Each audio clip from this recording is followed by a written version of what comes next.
আজি মই এতিয়া আমাৰ জিলা কংগ্ৰেছৰ সভাপতি অধ্যাপক প্ৰশান্ত শইকীয়া সমন্বিতে আমাৰ দলীয় আৰু মোৰ সতীৰ্থ কিছুক লৈ এটা কেছ ৰুজু কৰিব আহিছোঁ। সেই কেছটো হ'ল যে মাননীয় বিধায়ক জিতু গোস্বামী ডাঙৰীয়াই যোৱা 8/9/2024 তাৰিখ সন্ধিয়া প্ৰায় 8 বজাত বৰঘাটত অৱস্থিত ৰিফ্ৰেস্কো ফুড কোৰ্টত মোৰ আৰু মোৰ ল'ৰা বিৰুদ্ধে বিভিন্ন ধৰণৰ ভয় ভাবুকি দিছে। আনকি তেওঁ ঐতিহ্যমণ্ডিত আভিজাত্য থকা অসম আৰক্ষীক তেওঁৰ মতে উঠা বহা কৰে বুলি কৈছে, প্ৰশাসন তেওঁৰ মতে চলে বুলি কৈছে আৰু চামগুৰি সমষ্টিত মোৰ ল'ৰা মোক আমি জিকিলেও তাত সোমাব নিদিয়াৰ হুমকি দিছে। মই ভয় খাইছোঁ কাৰণ মই এতিয়া সেই চামগুৰি সমষ্টিত মোক ভোট দিয়া ভোট নিদিয়া সকলোকে মোৰ এটা পৰিয়ালৰ দৰে আৰু সুদীৰ্ঘ 2001 চনৰ পৰা 2023 চনলৈকে মই 2001, 2006, 2011, 2016, 2021 তাত বিধায়ক হিচাপে নিৰ্বাচিত হৈছিলোঁ আৰু সেই ঠাইৰ পৰাই তৰুণ গগৈ ডাঙৰীয়াই মোক বিধায়ক হোৱাৰ পাছত 2002 পৰা 2016লৈকে মোক মন্ত্ৰী পাতিছিল।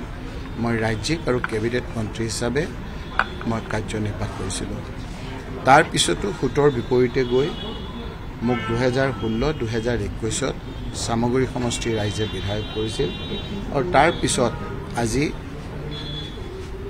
কংগ্ৰেছ দলে মোক ধুবুৰী 2 নং ধুবুৰীত প্ৰাৰ্থী দিয়াৰ কাৰণে লোকসভাত ভাৰতবৰ্ষৰ ভিতৰতে ৰেকৰ্ড সংখ্যক ভোটত বদৰুদ্দিন আজমল ডাঙৰীয়াক পৰাস্ত কৰি মোক এতিয়া সংসদৰ মজিয়ালৈ পঠিয়াইছে। তাৰ বাবে এতিয়া বাই ইলেকশ্যন প্ৰয়োজন হৈছে। চামগুৰি সমষ্টিৰ বাই ইলেকশ্যনৰ কুচকাৱাজ চলিছে। এই সময়খিনিত মোক মোৰ ল'ৰা মোৰ কংগ্ৰেছ কৰ্মীসকলক বিভিন্ন ধৰণেৰে ভীতি প্ৰদৰ্শন কৰিছে। প্ৰশাসনিক বিষয়াসকলক লগত লৈ সকলোকে নহয় মুষ্টিমেয় আৰু মুষ্টিমেয় কিছু পুলিচৰ বিষয়াক বিভিন্ন ধৰণে ব্যৱহাৰ কৰি জিতু গোস্বামী আৰু তেওঁৰ কিছু লগত যিসকল লোক দুই একক মোৰ লগতো কেইদিনমানৰ লগত আছিল, এতিয়া তেওঁলোকৰ লগত গৈ মোক জীৱন নাশৰ ভাবুকি দিছে। স্পষ্ট যে তেওঁ মোক ভীতি প্ৰদৰ্শন কৰিছে, তেওঁ মোক সোমাব নিদিয়ে, ৰাইজৰ দ্বাৰা নিৰ্বাচিত হ'লেও তেওঁক আমাক কাম কৰিব নিদিয়ে। গতিকে তেওঁৰ পাছ ৰেকৰ্ডৰ কথা আপোনালোকে জানে, তেওঁ CBI TBIৰ বিভিন্ন কেছ আছে। গতিকে মই অলপ ভয় খাইছোঁ কাৰণ মোক 4বাৰকৈ এটেক হৈছে, মোৰ আজি এজনো ছিকিউৰিটি নাই। গতিকে মই এই কথাখিনি আহি পুলিচক আপোনাৰ জনাইছোঁ।